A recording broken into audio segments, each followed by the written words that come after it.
এখানে আমি কাঁকরোল নিয়ে নিয়েছি, আর কাঁকরোলগুলোকে আমি এক এক পিসকে দুটো দুটো করে খণ্ড করে নিয়েছি।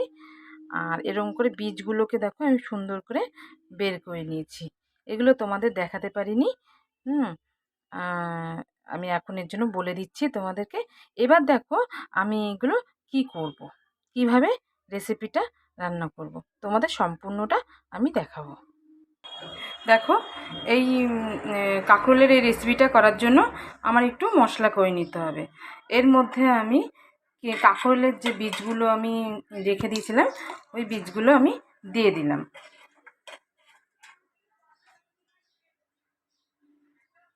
এবার আমি এর মধ্যে দিয়ে দেব কটা পাকা কাঁচা লঙ্কা, আর দিয়ে দেব 3 কোয়া রসুন, পোস্ত, সর্ষে। এবার এইগুলো আমি বেটে নেব।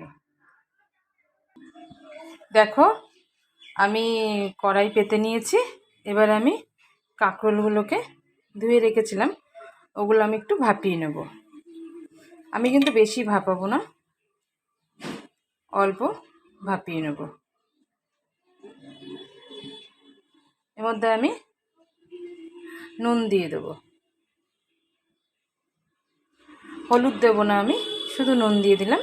এবার আমার যখন টকবক করে ফুটে যাবে আমি এটা নামিয়ে নেব। দেখো আমার পুরো বয়েল হয়ে গেছে। এবার আমি এটা তুলে নেব। এই দেখো আমি পুরো বয়েল করে তুলে নিয়েছি, খুব বেশি কিন্তু আমি বয়েল করিনি। এবার আমি এর ভেতরের পুরটা রেডি করব। দেখো আমি এখানে পেঁয়াজ নিয়ে নিয়েছি। এবার আমি নিয়ে নেব মিক্সারে বেটে রাখা মশলাটা, যেটা বেটে রেখেছিলাম ওটা নিয়ে নিলাম।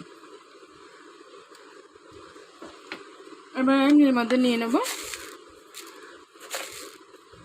অল্প মিষ্টি,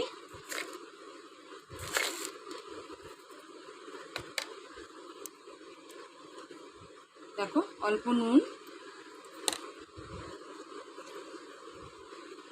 অল্প হলুদ,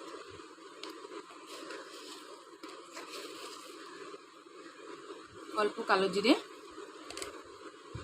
আর হচ্ছে একটু কাঁচা সর্ষের তেল। এবার আমি এটা ভালো করে মেখে নেব।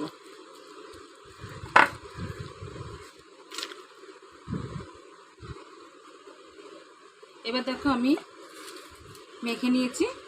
এবার বয়েল করা কাঁকরোলগুলোর মধ্যে আমি এরকম পুরগুলো ভরে ভরে দেব।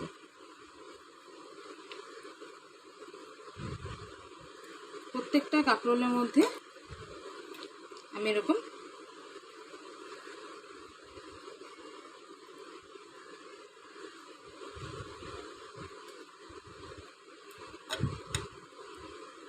ভরে ভরে নেব।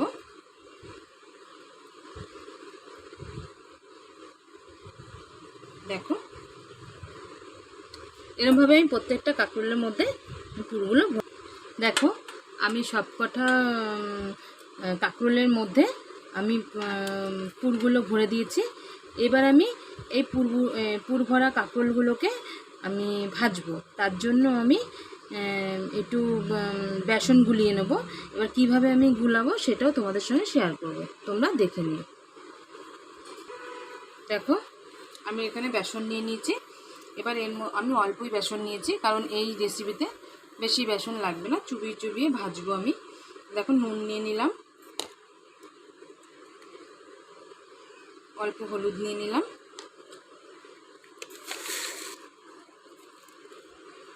অল্প মিষ্টি নিয়ে নিলাম, আর কিছু আমি আমাকে দেবো না। এবার আমি এটাকে ভালো করে মেখে নেব জল দিয়ে।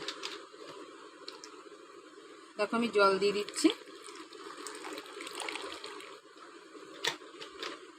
জল দিয়ে আমি ভালো করে এটা গুলিয়ে নেব।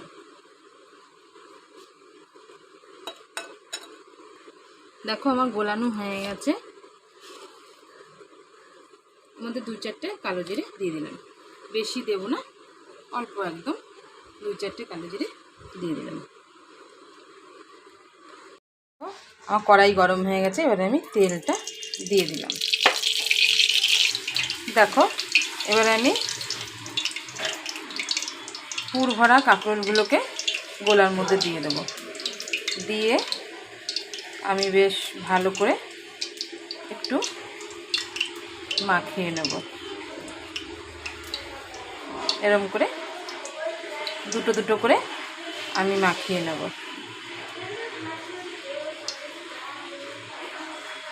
তোমরা এইভাবে করে খেয়ে দেখবে, ভীষণই ভালো লাগে। পেঁয়াজ ছাড়াও তোমরা নিরামিষের দিনেও করে খেতে পারো, খুবই ভালো লাগবে। দেখো আমার তেলটা গরম হয়ে গেছে।